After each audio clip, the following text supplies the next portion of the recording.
हिस्सा रह चुके जय भानुशाली ने अब इस सीजन में पार्टिसिपेट करने को बताया है अपनी सबसे बड़ी गलती। जी हाँ, जय कर रहे हैं रिग्रेट कि वो बिग बॉस सीजन 15 का हिस्सा हुए। असल में जय भानुशाली ने एक इंटरव्यू दिया है। उस इंटरव्यू में जय ने बिग बॉस में अपने सफर पर खुलकर बात की है। जय भानुशाली ने अपनी BB 15 जर्नी पर बात करते हुए कहा, शुरुआती 2 हफ्तों में पूरी गेम मेरे आसपास घूम रही थी। मुझे ऐसा कहा गया था कि मैं एक विनर की तरह दिखाई दे रहा हूँ और मैं घर के अंदर इसी मकसद के साथ गया भी था। मैंने सोचा था कि मैं इस सीजन को सबसे एंटरटेनिंग बना दूंगा, लेकिन फिर कुछ समय बाद मुझे सिंगल आउट किया जाने लगा। मुझे कहा जाने लगा कि मैं कुछ नहीं कर रहा हूँ। जब मैं कर रहा था तब भी और जब नहीं कर रहा था तब भी, लेकिन हर कोई कुछ नहीं कर रहा तो सिर्फ मुझे ही क्यों बोला गया? सबको बोलो ना।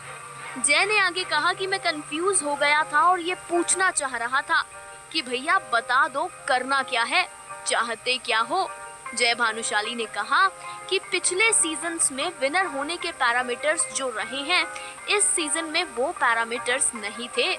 जय ने कहा कि मुझे कहा जाता था कि मैं कॉन्शियस हूँ और अपनी इमेज का ख्याल रख रहा हूँ, लेकिन ऐसा था नहीं।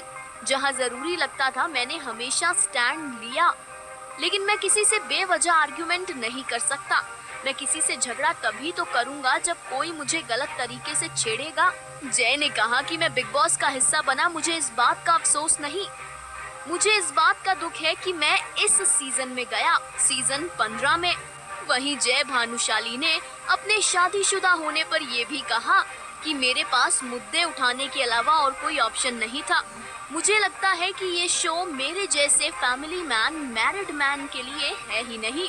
जय ने कहा कि माँ ही बाहर थी, मुझे देख रही थी, मेरे ऊपर ये प्रेशर भी था मैं कैसा दिख रहा हूँगा। आगे एक्टर ने कहा कि मैं अब अपनी बेटी तारा को पूरा समय देना चाहता हूँ। जो 2 महीने में तारा को नहीं दे पाया, अब मैं उसकी भरपाई करना चाहता हूँ। लेकिन जय, हम आपसे इतना ही कहेंगे कि आपने कुछ गवाया नहीं है, बल्कि आपके फैंस के मन में आपके लिए इज्जत और बढ़ गई है।